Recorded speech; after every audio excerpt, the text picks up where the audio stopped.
Hello and welcome to ChazRootNotes. I'm your host, Chaz. It's good to have you back. Today, I've got a bit of a chore. I need to replace a tweeter on a Yamaha HS8.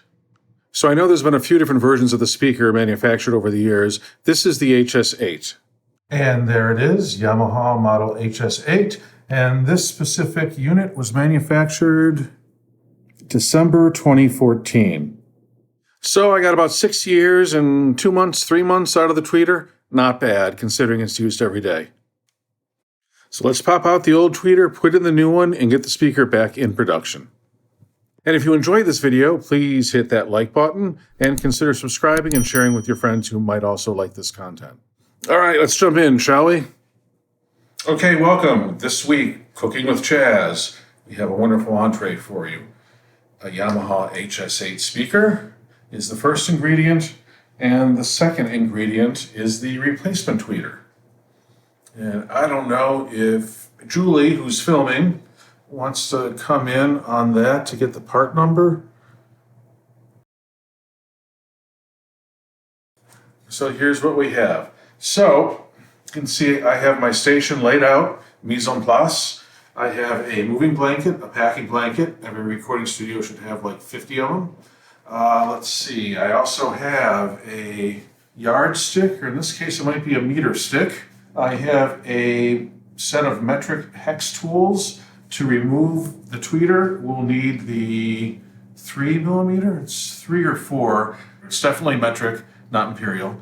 And then a Leatherman multi-tool. And if you look here real close, I know what Yamaha did, which was smart. The tabs for the positive and negative, one's bigger, one's smaller.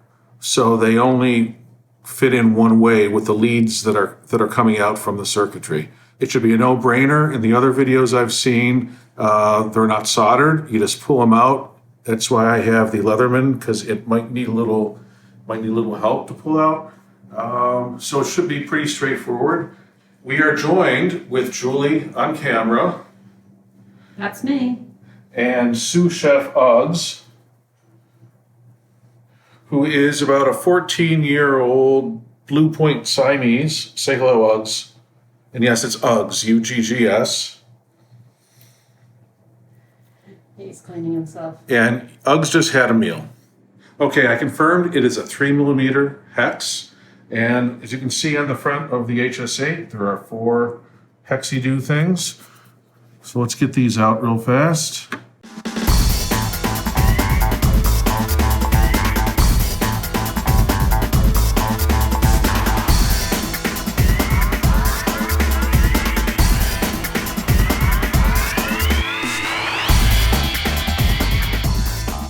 Now, in some of the other videos I've seen, people were having a hard time getting the tweeter out, and yeah, it's in there pretty good.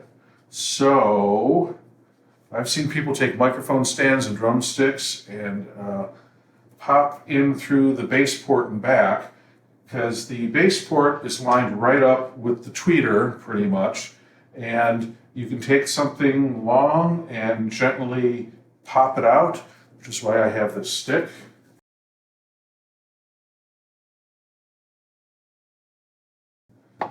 Make sure I'm See off. how that works. Would you like me to No, film the back side of that, or No, watch it that's pop out good. the front? no, I'm just scared doing it. I've seen other people do it on videos, and I'm just scared to do it. But you do what you got to do, right? And it burrs. There it goes.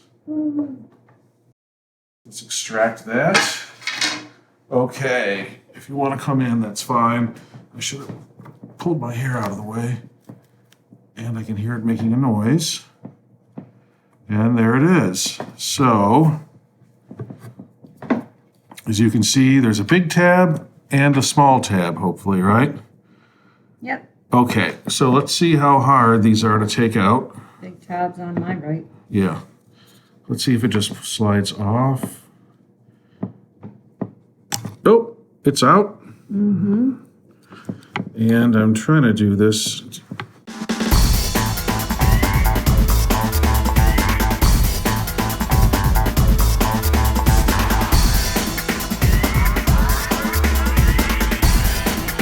Okay, this is being a little difficult. So what I'm going to do is pry it a bit.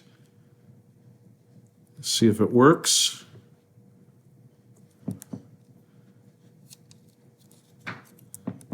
And yay! Okay, so we have the new tweeter to the left and the one I've just removed to the right.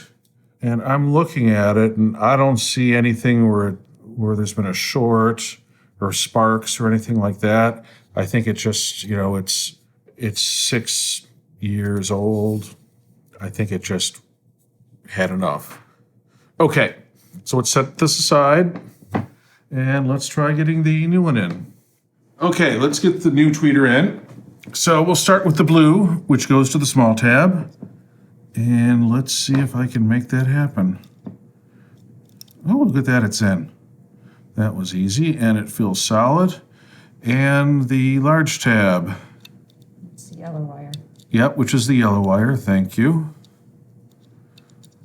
And that is in. I'm trying to do this gently because I don't want to bend the tabs on the tweeter and break them. And that sure feels like it's in. It's not moving or wiggling. Oh, it clicked. That was satisfying. Oh, and that one just clicked. Okay, so they click when you get them in all the way. Awesome. Nice to know. Yeah. All right, so now the fun part's going to be to line these up and get them back in.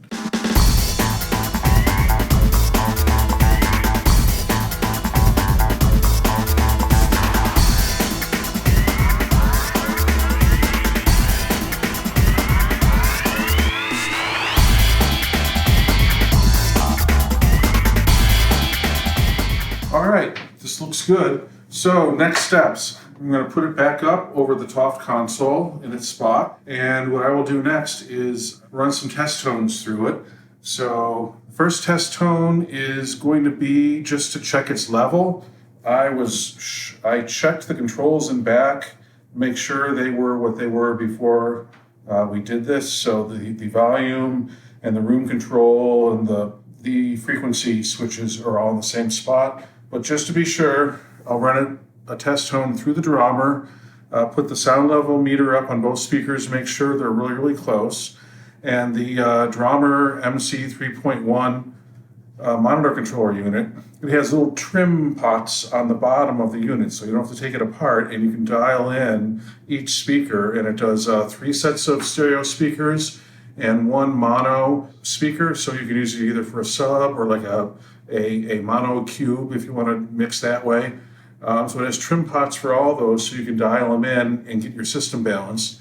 And after I do that, then what I'm going to do is run my SonarWorks Reference 4 on this. The quality control between the tweeters from Yamaha is great, but it's technically a new speaker now, so I'm going to run it through the SonarWorks and get the room dialed in, because this weekend I have a attended mix session, and then I have some clients coming in for edits, and I have a whole bunch of, I've got like 60 songs I have to master, so there's a ton of work coming in. I want to make sure this set of speakers is up and running and good to go. So it's a wrap up. So that's a wrap for now. If anyone's interested, let me know down below, and I'd be happy to do videos of the Drummer monitor controller calibration, as well as a SonarWorks Reference 4 room calibration. I'm happy to do it. In the meantime, though, I do have clients and work coming in, so I need to get up and running really quick, and I'm going to hold off on any other videos. So with that, as always, I'm Chaz from Electric Outworks. Thanks for stopping by. Peace, love, and Ringo. Be good to each other. I'm out. Bye.